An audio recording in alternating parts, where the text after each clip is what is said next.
Tuhan bersamamu dan bersama rohmu. Inilah Injil suci menurut Santo Markus. Dimuliakanlah Tuhan.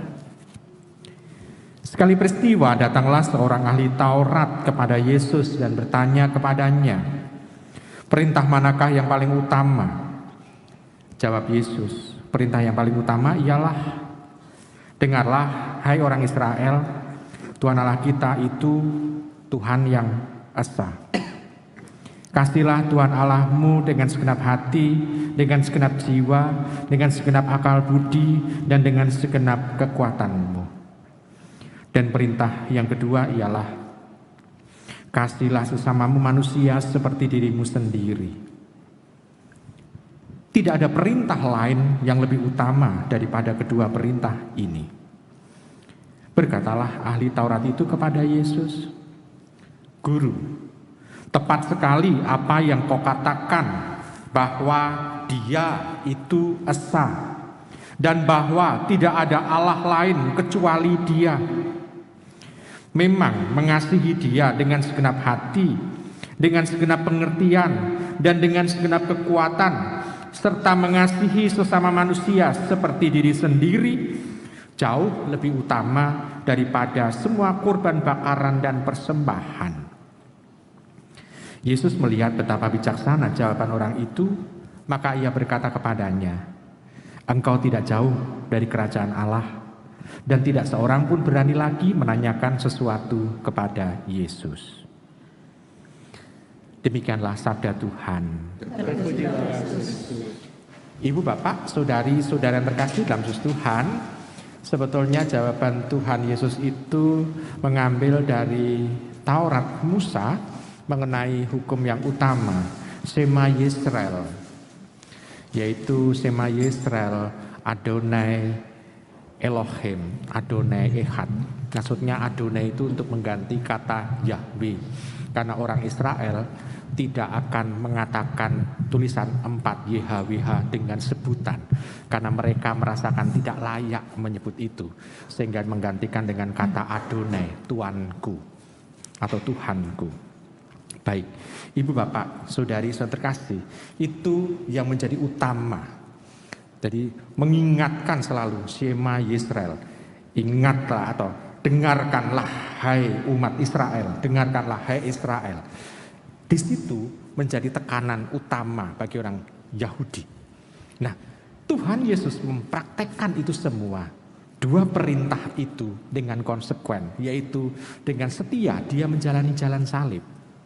Ini adalah wujud bagaimana dia itu sungguh mengasihi Bapaknya dan mengasihi orang-orang yang istilahnya itu harus ditebus. Sungguh ini yang menjadi praktek. Dan dia tidak ada keluhan sedikit pun pada saat mewujudkan kasih itu. Memang dia merasakan bahwa konsekuensi dari dua perintah itu kadangkala tidak mengenakan, bahkan di akhir dari jalan salib adalah penguburan dia. Tidak hanya soal kematian, tapi juga penguburannya ada. Tetapi dia tidak akan selesai. Wujud kasih juga diperlihatkan dengan dia bangkit dan tetap untuk mendampingi murid-muridnya, supaya murid-muridnya tetap mempunyai harapan. Ibu, bapak, saudari, saudara terkasih dalam Yesus Tuhan. Nah, kalau sekarang kita melihat dalam kehidupan kita sehari-hari, kalau kita mencintai orang, apakah juga seberani Tuhan Yesus dalam menanggung konsekuensinya? Kadangkala justru yang ada kita mengeluh. Ternyata untuk mencintai kok kayak gini ya.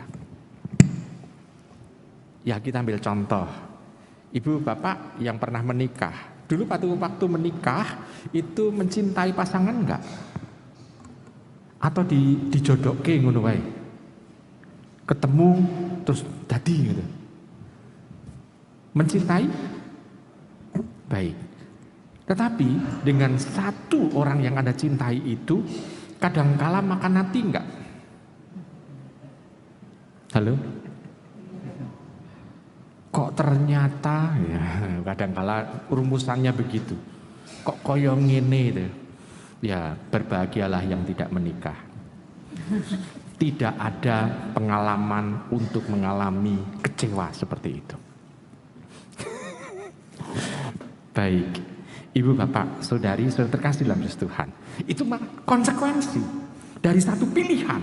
Nah, Tuhan mengajak kepada kita, pilihan orang beriman adalah mengasihi Allah dan mengasihi sesama. Yang dia tunjukkan dengan salib, mengasihi Allah dan mengasihi sesama. Dan itu sebelum dia disalib, dia mengalami jalan penderitaan. Dan dengan kesetiaan dalam menjalani jalan penderitaan itu, dia menunjukkan kualitas dia menanggung konsekuensi itu. Dan tidak sama sekali mengeluh satu kata pun. Dan sekaligus juga dia membuktikan bahwa walaupun penderitaannya berat, dia tetap bisa menghibur banyak orang. Ibunya, perempuan-perempuan di Yerusalem, ada Veronica, dan juga orang-orang yang istilahnya itu ada di sekitar salibnya. Dia tetap bisa mampu untuk memberikan yang terbaik. Walaupun penderitaan ada dalam dirinya. Ibu, Bapak, Saudari terkasih, inilah konsekuensi kalau kita mencintai. Mencintai dengan total. Mencintai tidak untuk dibalas, tapi ada ketulusan hati yang paling dalam. Maka karena kita diajari seperti itu, maka mulailah kita belajar untuk lebih dekat dengan orang-orang yang ada di sekitar panjenengan, di rumah panjenengan, di tempat kerja panjenengan, atau siapa saja yang Anda jumpai. Lalu juga Anda mencintai pekerjaan Anda. Karena kebesaran orang tidak ditentukan dengan besarnya atau besarnya tanggung jawab orang itu, tidak. Tetapi bagaimana orang dalam mencintai pekerjaannya memperlihatkan kualitas keseluruhan hidup di dalam dia melakukan pekerjaannya. Nah, Ibu, Bapak, Saudari, Saudara terkasih, maka kita diajak oleh Tuhan. Kalau kita sudah mengatakan saya beriman akan Tuhan Yesus, Sang Kalimatullah itu, maka kita harus berani untuk memberikan istilahnya itu minta teladan dia, dan kita mampu untuk meniru teladannya, dan kita juga bisa memberikan teladan kepada semua orang, terutama mereka yang ada di dekat kita. Selamat merenungkan.